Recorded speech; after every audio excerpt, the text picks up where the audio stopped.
Welcome along for the ride. Today we're going on a thrift store tour. So my thrift strategy starts with travel.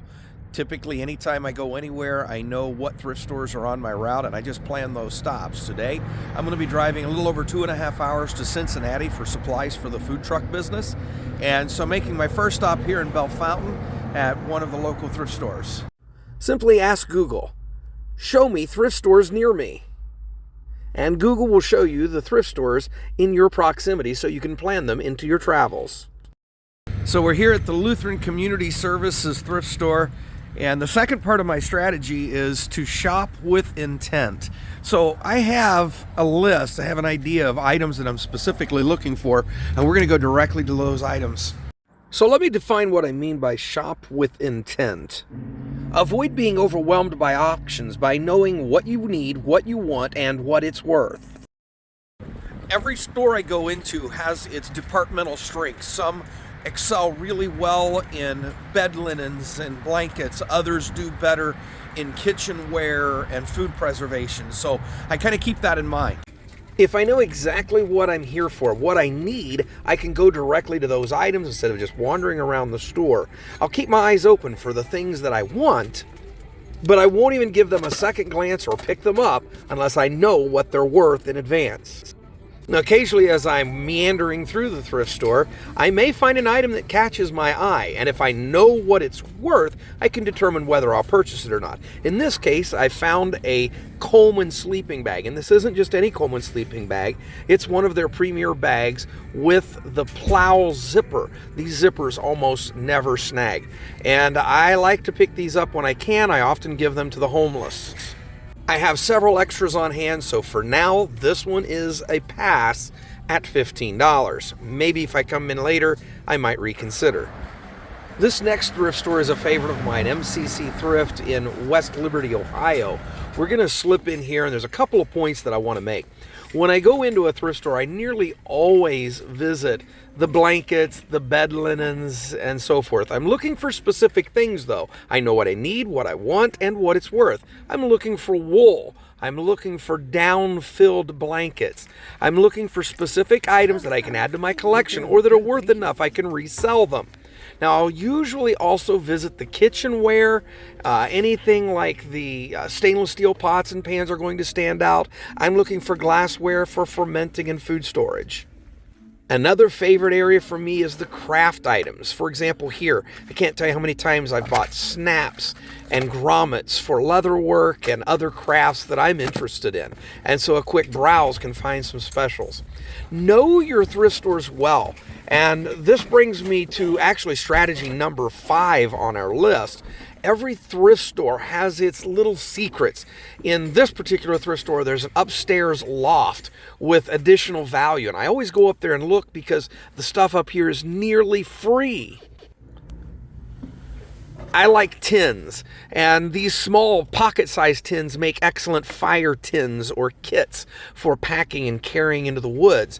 I'm always looking for stainless steel. In this case, this wonderful find, and I did repurpose this one, includes a leather sleeve that makes this a particularly nice stainless steel cup. There are some other items on the shelf here that catch my eye. I'm always looking for stainless steel, particularly single wall stainless steel that can be thrown into the fire and reheated. Well, I just found these upstairs. And what would these cost me? I would say probably 20 something. Okay. And I definitely spent a lot more than that for those anywhere else. And we're going to make your day and give them to you for 27 cents. That's right. And so I'm just going to empty my pocket and give you all the change I've got left. Thank you. And so this is a good place to introduce strategy number 3, and that is make yourself known. When you go into a thrift store, don't hesitate to ask for specific things you're looking for. Let the staff and volunteers know that you have particular interests, and they might be able to point you in the right direction, and they'll often even call you and let you know when they have things that might be of interest to you. And so in order for this to work well, you've got to shop with some level of frequency.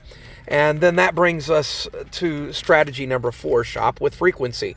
Make frequent stops at these stores. And I frequent, for example, the blankets, the bed linens. I frequent the glassware. And then, of course, remember those secret nooks and crannies. Here's another thrift store with a special room where I find all kinds of bargains. Most people don't even know it's back here. And so know your stores, and that's strategy number 5. And so back in this room, it's just the odds and ends that they just aren't sure where to put it. And so you'll find all kinds of things in here. And oftentimes these are some of the special bargains where they may be priced, but you can go to the counter and say, hey, there's pieces missing. Or check this out. This is a sleeping bag, but it's fairly soiled. And frankly, I left this one behind because it's just not worth the effort to clean it up.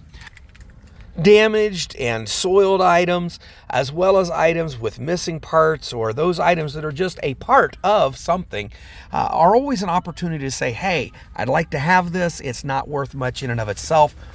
Can I get a discount? They'll almost always work with you. So again, I'm shopping for the things I need, the things that I want, and the things for which I know they're worth. This $3.99 rain cover from a tent is definitely worth the $4 to use as a tarp, and so I'll repurpose that. Pots and pans, stainless, cast iron, they're all worth something. And so if I'm looking for particular pieces to finish my collection and so forth. Another area I always visit is the bags and luggage. Check out this great backpack. This is a great opportunity, but I'm going to leave it behind for someone else, simply because it's not something I need. So remember the stainless steel cup I pointed out earlier? Well, here it is again. After adding some finishing touches, I added a loop and I branded the leather sleeve so that it has my own brand on it and it's mine. I removed the logo off of the cup from the previous manufacturer, and now I have a custom stainless steel cup that easily clips to my pack. It's useful to me. It meets a need. So let me just recap the 5 parts of my thrifting strategy. 1, travel with a plan. Use Google Maps, find the thrift stores in your area, and hit as many as you can. Number 2, shop with intent. Know what you need, know what you want, and know what items are worth, especially those items that might be collectibles or something that you could repurpose, such as a tent rain cover, or perhaps even a wool blanket that you're going to make into a poncho. So we're repurposing items. So what do I need? What do I want? And what is it worth? Make yourself known to the thrift stores where you're frequenting and shopping. Thrift with relative frequency if you can at all. Stop in often. And then 5, know your stores. Know when they offer sales and specials. Know the demographic. Not every store is the same. Some stores are very strong on antiques. Some stores are very strong in the cast iron pots, pans, and stainless steel, or maybe the glassware. So know your stores, the demographic, and what they offer, and shop accordingly depending on what you need, what you want, and the value of the items that you're shopping for.